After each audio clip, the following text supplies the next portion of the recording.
Okay, so people who are watching this are either in regular biology who want to learn more about how scientists calculate biodiversity, or you are in LISA or pre-AP.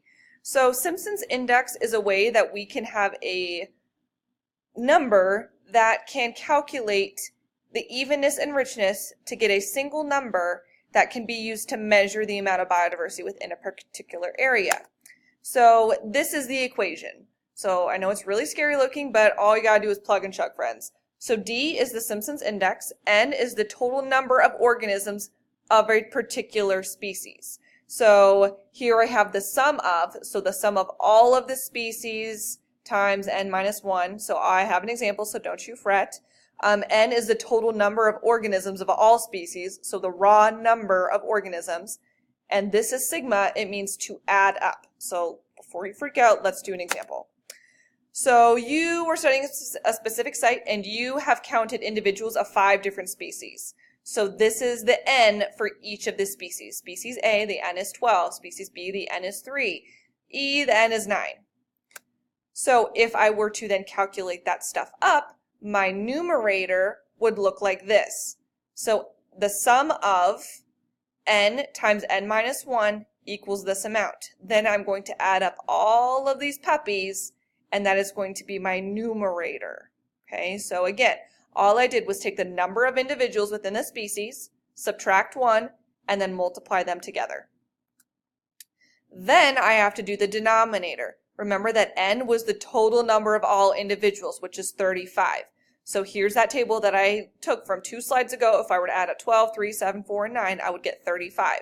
So 35 times 35 minus 1, or 34. So if I were to put those suckers together, I would get 1,190. So 264 divided by 1,190 is 0.22184. That is going to be the Simpson's index. So this is always going to be a fraction. It's going to be between 0 and 1 is the lowest biodiversity. So the higher the number, the less biodiversity that there is, which is kind of counterintuitive, so make sure you get this point.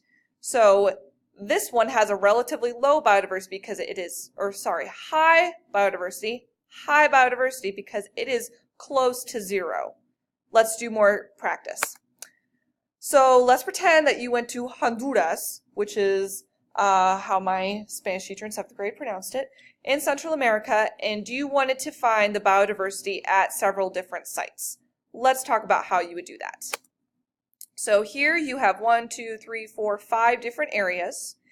Remember, N is the total amount of individuals. So here there is 2,996 total organisms that I counted versus 311.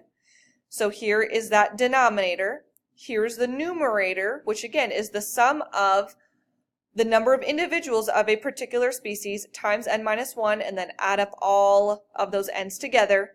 And this is the Simpson's index for each one of these. So you can see I have a wide range. I'm going from 0.07 to 0.43.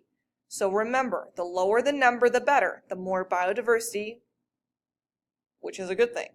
So this one would have, this one would have the most biodiversity. This one would have the least. Okay. So when talking about species richness, you can see that this one had the richest, this one had the least, and yeah, look at that. Awesome, right? So highest species richness, okay, good, she has, this is Miss Bowes. I'm doing this as a favor because she sucks at doing these, just saying. So looking at species richness, okay, this one has the most, this one has the least. So which one has the most diverse according to Simpson's index, the lowest D, hardy har, which would be this one. This one has the most biodiverse. And do any sites have both a low Simpson's index and a high species richness? Oops. So low index, high richness. So this one, again, it makes sense. It's kind of the highest, one of the higher richnesses, and it is also the most biodiverse. Whereas this one even though it has increased richness, it has low biodiversity, probably because there's not a whole lot of species evenness. So this one is the winner when it comes to biodiversity. If I were to have to choose between these 5 locations to maybe make a national park or to do some conservation, all the monies would go to Santa Barbara. None of the monies would be going to El Pita, okay, because it's not a lot of biodiversity, so that's less flexible and would be a lot more expensive and a lot harder to save. So that's my story. Your job is to now go on Schoology and do 3 practice problems. Let me know if you have any issues. Love you, okay, bye.